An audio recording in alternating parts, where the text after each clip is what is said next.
ఇండియాలో తెలియక చాలా మంది టాయిలెట్ క్లీనింగ్ సోపులతో స్నానం చేస్తున్నారు.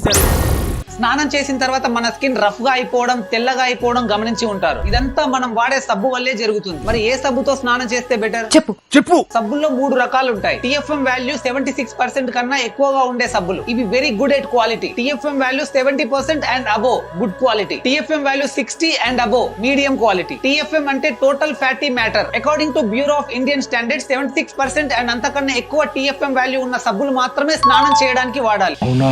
ప్రతి సబ్బు వెనక ఆ సబ్బు యొక్క TFM వాల్యూ ఎంత ఉందో మెన్షన్ చేసి ఉంటుంది. గ్రేడ్ 2, గ్రేడ్ 3 సబ్బులు స్నానానికి పనికిరావు. సబ్బుల్లో TFM వాల్యూ ఎంత ఎక్కువగా ఉంటే మన స్కిన్ అంతా మాయిశ్చరైజ్డ్ గా ఉంటుంది. డ్రై అయిపోయి తెల్లగా అయిపోవడం, గీతలు పడడం లాంటివి జరగవు. These are the list of soaps and TFM values. మీరు ఏ గ్రేడ్ సోప్ వాడుతున్నారో చెక్ చేసుకోండి. హ్యాండ్ వాష్, టాయిలెట్స్ క్లీనింగ్ కి వాడే సోప్స్ ని స్నానానికి వాడే మీ ఫ్రెండ్స్ తో ఈ వీడియోని షేర్ చేయండి. ఇన్ఫర్మేషన్ వర్తి అనిపిస్తే ఛానల్ ని సబ్స్క్రైబ్ చేయండి.